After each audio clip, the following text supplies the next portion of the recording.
Welcome to the DSEF. The Direct Selling Executives Forum was created to be a place where real direct selling executives and vendors in the space can come out and share solutions to challenges that face us all in the marketplace. Our guest today is going to be unpacking a topic and sharing their raw thoughts for you to learn from. All right, let's go meet our guest. Ladies and gentlemen, welcome to our next session of the Direct Selling Executives Forum. My name is Ben Dixon. I serve as chair of the DSEF on LinkedIn. And today we are continuing our next section in the Women in Leadership Forum. And we're covering the topic of frameworks for creating your ambassador council. Now, I love this topic because when it's done well, this is such a beautiful, fun, symbiotic part of like a long-term direct selling company just winning in the space. And as Amir, our host, comes out today, we were thinking about our guests and everyone and who would be the right person to talk about this. And it was just too much fun to have Leslie Hocker come out. So Leslie, I just want to thank you so much for coming today. And for those that don't know Leslie, and Umar will bring her out here in a moment to share the story, Leslie is a super passionate about helping other people thrive physically, mentally, and financially. She spent over 40 years in wellness, skincare, personal development. She started when she was 1 year old. So you can tell, right? 40 years, right? I love it. And help people create lasting transformations in their life. Leslie began as one of the youngest female executives ever in the petroleum industry. And after launching multiple businesses and becoming a certified NLP trainer with Tony Robbins, right? She has traveled to over 30 countries and mentors wellness entrepreneurs in direct selling with her husband, a doctor in pharmacology.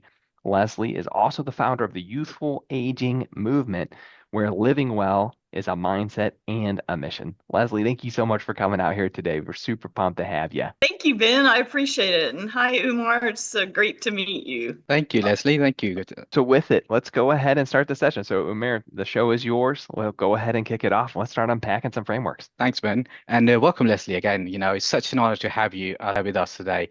Let's dive right in and start with your journey. Many may not be familiar with your history, and the amazing story. So how did you first get into this this industry, and what were those moments, that led you to being a member of the Leadership Council at Neora, the company you promote today? Well, first I have to correct Ben. I didn't start when I was 1. I started when I was 2. I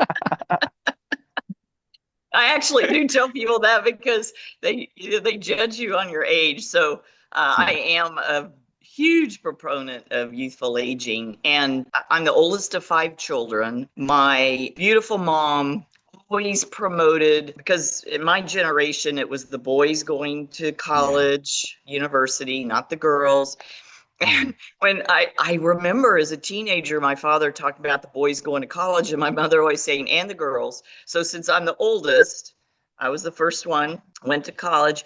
My father was in the petroleum industry. I didn't start out, I actually started out in physical therapy. It was to be a physical therapist, but it was the first year they had that degree. Now I'm really dating myself. And it was so unorganized. I was self-evaluating, and I'm like, okay, I can't do this. So I ended up getting a degree in what's called petroleum land management. And it's a business degree plus geology, engineering, and law. So pretty serious degree. It was either that or international negotiations. So that was too new a field. So I chose that because my father traveled a lot, and I was a swimmer and an athlete. And that's kind of my parents truthfully put us in swimming so you could keep 5 children out of trouble. Yeah. I know that feeling. Retired all the time. That's I can share that, but that's how I got involved in studying wellness when I was 16, because you're tired all the time. But I went to university, got a degree specific for the petroleum industry, graduated like the 5th or 6th female, came out. That's where I always share my journey as in lessons about starting a business, because I didn't know what an entrepreneur was when I graduated. I went to school to get a degree so I could be successful in the petroleum industry. I worked my way to the executive level at a very young age.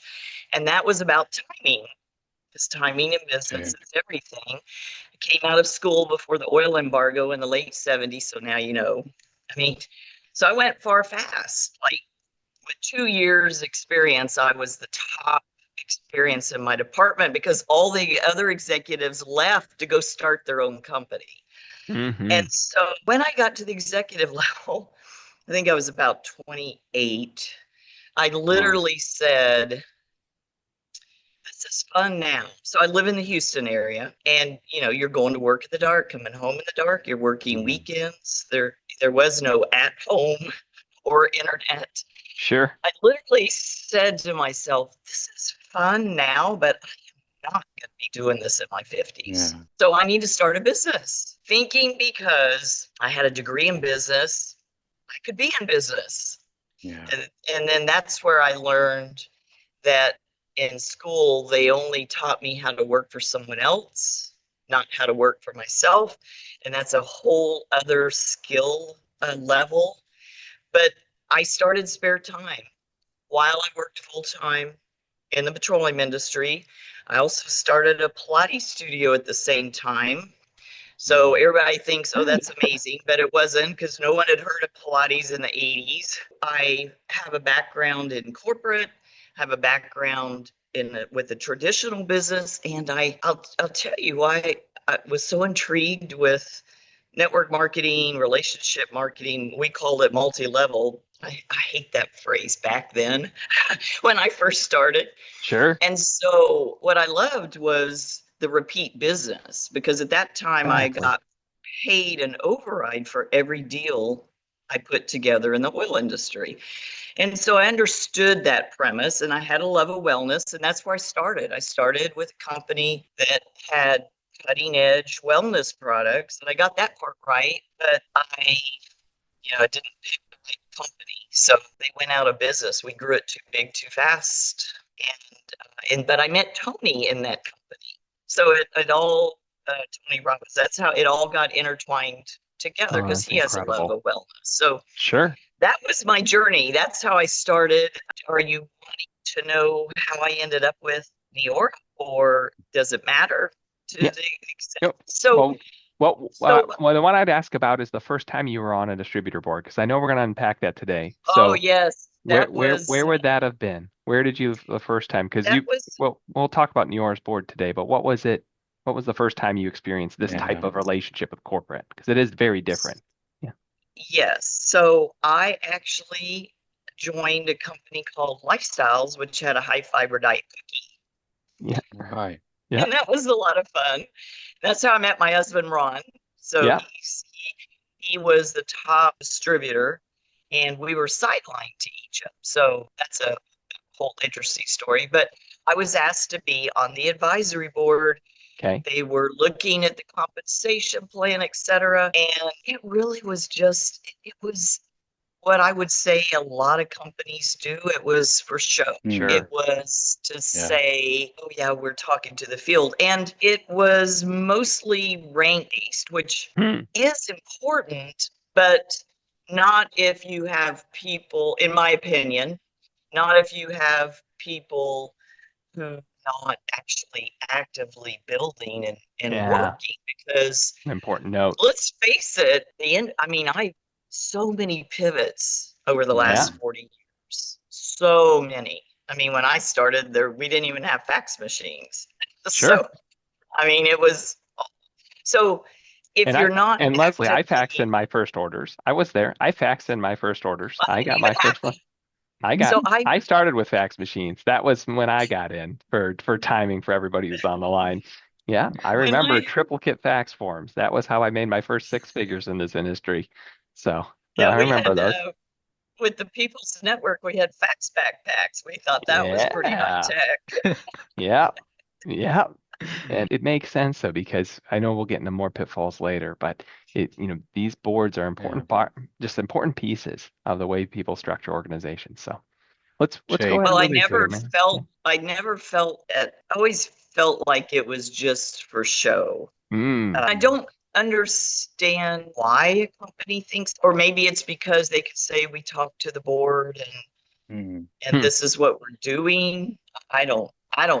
But if you're on a board like that, it puts you in a very difficult position, because in my perspective over the years, I've always tried to look at, have an advantage coming from a corporate background, because I've always looked at, okay, the company has to make money, we have to make money, because I know as executives in network marketing, they experience the field saying it's me. And I've always looked at it as a partnership. So if you're abusing the goodwill of your top leaders by putting up a show ambassador council for Black, I don't even know if they named, maybe distributor advisory board is what they said, but you're abusing that trust, in my opinion. Well, talking about Leslie, it was a great one though. Well, talking about the the structure and the confusion, there's a lot of confusion around what structure to follow when deploying a leadership council or ambassador council, so it creates a meaningful difference in the organization. So before we jump into the frameworks, what does an ambassador council mean to you? I think it's more like for me, the way that it's worked the best is the company saying, this is what we're looking at doing, give us your feedback, let's make something that works from your perspective and our perspective. So it's that's what I've seen that has worked. It also, I remember, I'm just going to share this with you. So it also doesn't work if you bring stuff to the company and they tell you you're crazy. It's like, you got to be open both ways. If you bring something from the field and say, this is what's actually happening, let's make it better. Because every company has growing pains. When we did first help launch Neora, and Ron and I both were actually giving feedback on this 42-minute video, that it was like, we need to do something, because companies a lot of times to have ownership of what they produced, they're not open to hearing. And I remember laughing. I was stunned that with so many decades, and of course that executive's gone from the company, rightfully so. But I remember being stunned that they didn't even want to hear it. Reasons why, what we were experiencing using it. So, you have to be willing to at least give a hearing to people that are working. It's funny that you say that, Leslie, because there are times I almost think of your ambassador board like a solid church board, right? Of like a good church board that actually it's done well, right? Because there's the staff who are doing, the direct selling company or the church, right? All day long doing the work and making it happen. And then it's like, well, why do you have these people on? Well, there has to be an intentional reason. Like one thing I'm just hearing you say is like, if you don't know why you're creating an ambassador council or distributor council, representative council as a corporate team, that's a problem. At first define, why are we even inviting these people to participate in this council? And then number two, you mentioned listening, right? And the purpose of that council and listening. So, hey, if you're just gonna tick off all your leaders in doing the council, you should have done the council in the first place, right? It would have been a wiser idea to say we're not going to do a council instead of doing some kind of a puppet council that people don't feel heard, feel used. That's not a good idea. When you thought about, New York's had some really great runs, and when you think about it today, what if there was a framework for some of the executives who are listening? Because most of our audience who listens to the podcast are people running direct selling companies, and if they may not have a council at this time, and they're thinking about, where do I start? So beyond defining why you're starting the council, what other frameworks would you say have been helpful that they should just be thinking about as they think about putting it together? Well, it's interesting because Neora did not have an advisory or ambassador council in the beginning. And, sitting here thinking about it, I'm just, so for anyone watching, listening, I'm just doing this off the top of my head. I didn't really prepare for this. I just we were grateful to get a few minutes from you. So I just felt like it would be better to share. Yes. I've thought about preparing because, it's part of my personality, but then I said no. No. But as I think about it, I don't think, new companies, it probably doesn't make a lot of sense until you have a rhythm. Now, until you've developed your systems and completely and have a rhythm, but you still take feedback from the field. So with Neora, when we first launched, we spent every week. It wasn't a designated council. It was really a group of people with experience, top leaders. There was a handful, because most of Neora has never been involved in network marketing before. So in the beginning, it was a handful of us that gave input on, what does your success planner look like? What does your systems look like? What is a successful, because we were doing in-home events back then, because the internet was just coming into its own. What does that look like? Let's give a framework and giving feedback. And then once all of that got in place, we didn't meet every week. So probably for a year, we met every week, and there was no recognition for that. None of that. I don't mean in a negative way saying no recognition. It's just the rest of the field didn't know, because they were just out trying to do things that were being trained to do. And then, as you said, so many ups and downs with the company. And by the way, the reason that we joined was because of Jeff Olson.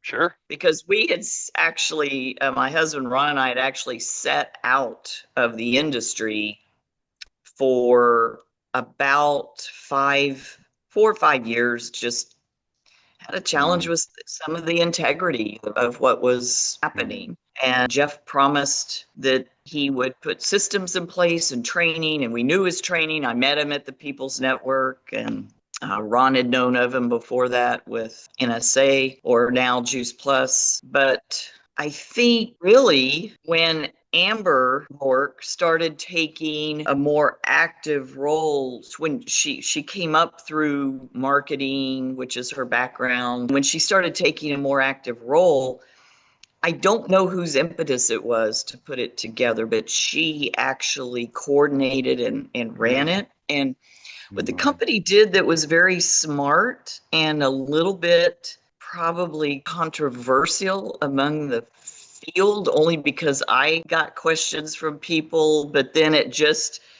settled. Sometimes you have to ignore the noise. But Neora had a top leader retreat that you had to qualify for.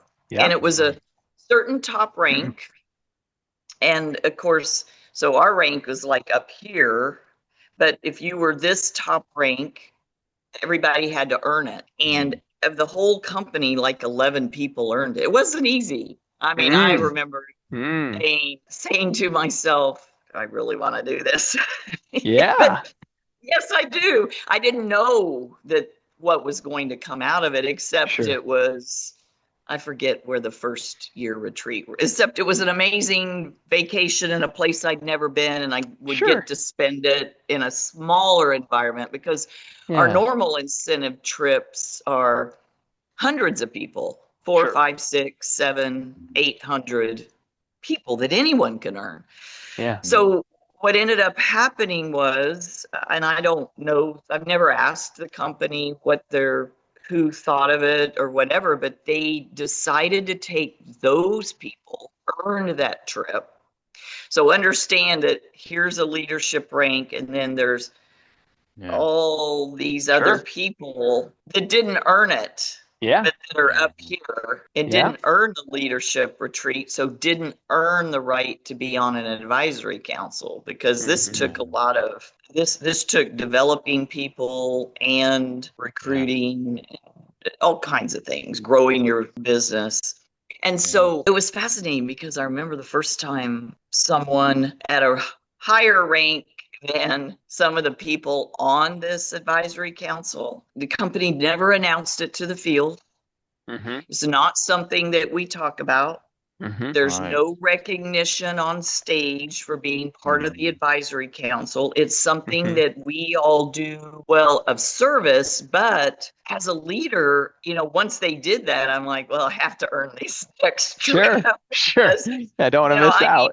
I need to know what's going on and to give input so I can help my team.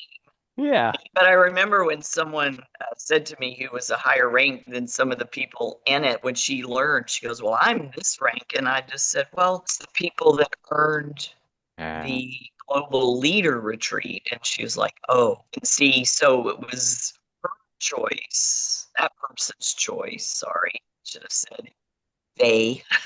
It was Yeah. that person's choice not to go for and Yeah. earn that trip, therefore made them go, oh, I see. And Yeah. so, and then that person didn't earn it again the next year or the next year or the next year. Sure. So, trying to remember Sure. how long we've had that advisory council. You know, what's really Probably, solid though about what you're sharing though, Leslie, that I hope people are hearing is that when you define why you're going to have the council, Mhm. it's then making sure you have real doers that are on the Mhm. council, right? What the last thing you want is a bunch of here we are on the corporate teams. We don't want a bunch of folks giving us feedback who are retired, Yeah. who aren't actively developing people, who aren't actively making personal sales, who aren't actively doing what the behaviors we want to do. And so that's kind of a really cool ninja thought that Leslie just shared for everybody listening is that, hey, if there's a certain behavior you want more Yeah. of in your company, why not mhm. go create a contest around that behavior and let that weed out who could be a part of your council? Like that's a really And then special thought. don't tell them that that's one of the benefits. Yeah, yeah, don't tell them Yeah. that for their I own mean, egos or pride. we Like, just see who's willing to do the work. That's such a good Sure. thought though, Leslie. Yeah. Part we of all know now. Well, yeah, not everyone, but yeah, we do know now. But yeah, that wasn't shared in the beginning, and sure, I'm guessing it may have been Amber. But here's the interesting thing: you have to have one person that's guiding it, sure. and then the other executives are listening, Hmm. and their executive assistants so that you have people that are taking notes. Hmm. Then it's you're discussing an idea, then you do have to come back together and say, okay, we're adopting this, not this, here's why, give us your feedback. I can give an example that would be relatable by every executive listening, and Well, that was let's do it. okay, it was about a year ago that the company brought up, we have been evaluating having an Amazon store. Sure. Oh, good Wow. example. Good example. Yeah. Yes, good Should we do example. it? And Should we not? Yeah, yeah, that's good. and they shared with us all the different Sure. companies they'd evaluated, what they'd done, what they saw as working, the corporate Hmm. side, what they saw that wasn't working, Yep. what their intent was, Hmm. the outcome, what the end result would be. And it was fascinating because I got it. I was Mm. like, okay, this makes sense. But literally, like I might have been the only one. Yeah, and that's okay. Wow. No, but that's okay. But can you And the imagine if they hadn't company, floated that first? Oh my oh, gosh. oh, Yeah. Yeah. it was a revolt. Yeah. Yeah. And so what the company did was they listened. They took I mean, I could Hmm. see the shock on Sure. their faces because they had done so much work, Yeah. Yeah. but and legitimate concerns were given by everybody that objected. Sure. I maybe it's because I totally trust it. At this stage in the game, if I don't trust our executive staff to, Sure. 9 times out of 10 do what's right. They're not perfect. I'm not perfect. Sure. I do get that. I probably think I'm perfect sometimes when I'm Sure. not. And I think they think they are when they're not. I mean, Yeah. that's just That's we're all human. human. Yeah. So it was interesting. So literally it was a year ago, That's a good roughly, example. Yeah. and they took the feedback and then decided not to roll it out Mm. until they had worked out. They actually worked out a type of a pool Mm. from the sales, and then where they had to. It was very fascinating. So if someone's listening, looking at doing that, I Yeah. would definitely look at the New York example. But then they did roll it out just a month or Oh, But two okay. ago, but and with no no gas. with Yeah. Yeah. right. And that's such a good point, though, Leslie, is that I think a lot of times it can feel like we play favorites on the executive side of these companies because we want to test things. We want to kind of, float a balloon and say, okay, is that a good idea? Are we on track? And it's who do you want to float balloons to? Just the one person you trust in the field or not on the corporate team, or your favorite person or someone you really know is good. And what you pointed out that I think is so wise is, hey, hey, the market's always changing. You want to stay in touch with the folks that are doing the behaviors you want to keep Yeah. having happen at your company, and float your trial balloons past those people and see, do they grasp? Do they get it? Do they understand? That's a powerful thought. So I'm Yeah, Exciting. grateful and for it. yeah, it was interesting experience, and I got their Sure. objections. I Yeah. could see both sides, but I also knew from a corporate perspective it needed to happen. It's just how did it happen? Yeah. So the way Yeah. that was going to be rolled out is not how it was rolled out Sure. because of the Praise God. feedback from the field and Hmm. then the two together. So Absolutely.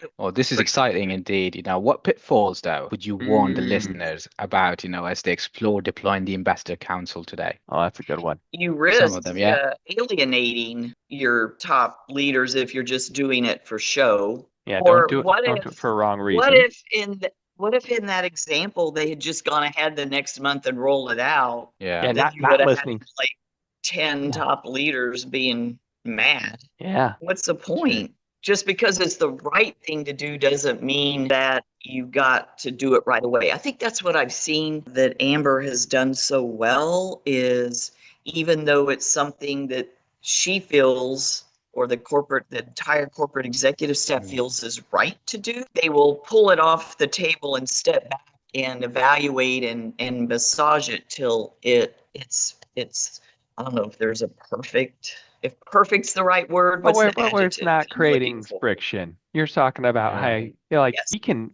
like we have a line we say in the software side of direct selling all the time when Umair and I are working on projects of, hey, even good, we could say like even good change can be bad Yeah. when change causes friction.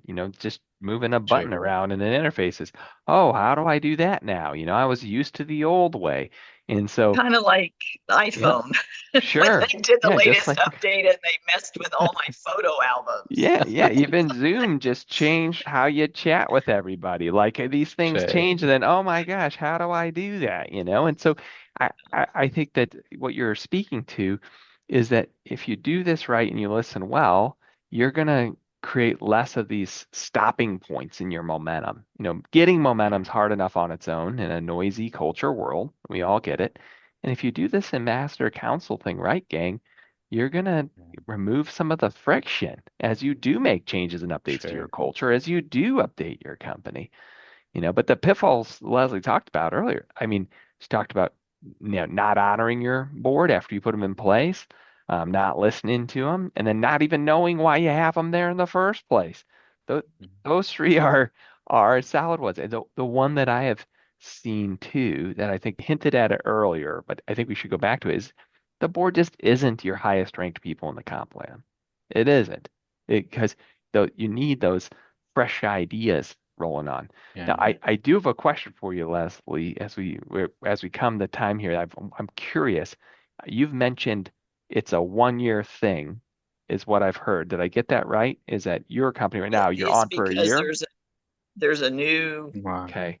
retreat every Every year. year. However, it has pretty much remained consistent. Oh, the same people A are few winning the new trip. people, Hmm. yeah, That's and Wow. a lot of them are the top ranks, sure. But that's or the a lot of question us is, are. yep, Yeah. as you have to define how long. Like how long does someone stay on your board? It just is Mm, as much as why are you having the board?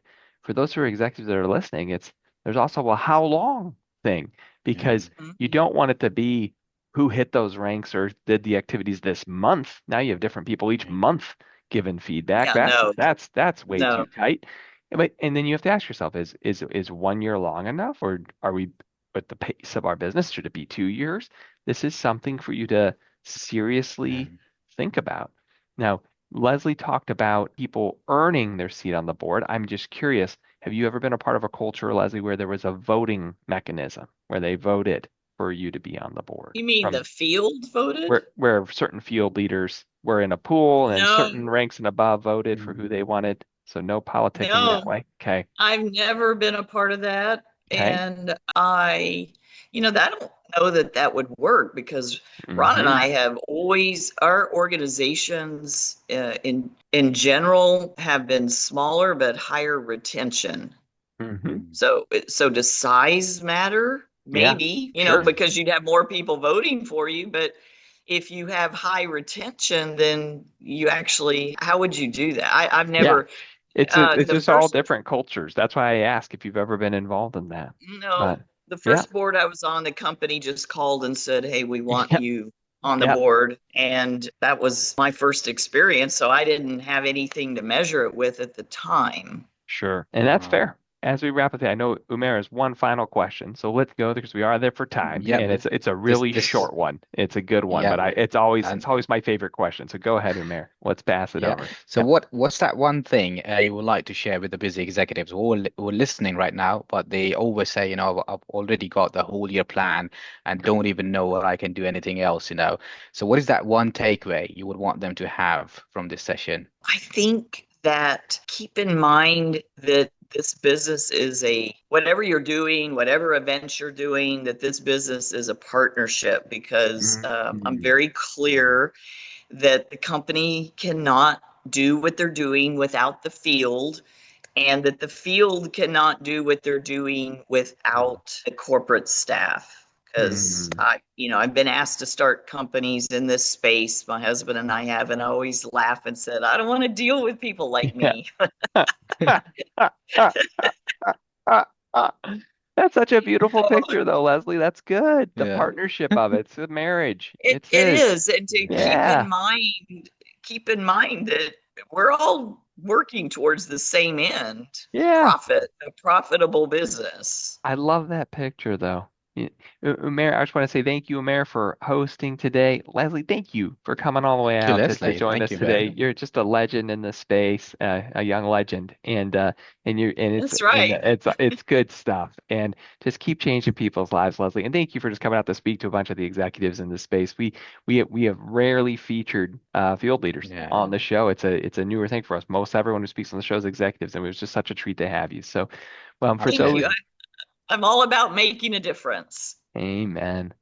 For those of you that are brand new to the Direct Selling Executives Forum, if you joined us on the feed, you can go to LinkedIn and search for the Direct Selling Executives Forum. It's free to join the group and simply fill out the welcome form and you'll be able to get access. With that, we want to thank you so much. If you're watching on Spotify or on Apple Music, be sure to subscribe or you can follow on YouTube. Have an amazing day, everybody. We'll see you soon. And Bye yeah, for thank now. you, Thank guys. you. Thank you. If you haven't yet joined the DSEF group on LinkedIn, go to directsellingexecutiveforum.com or go on LinkedIn and search for Direct Selling Executive Forum to apply. The group is free and is an invite-only community of direct selling executives by direct selling executives.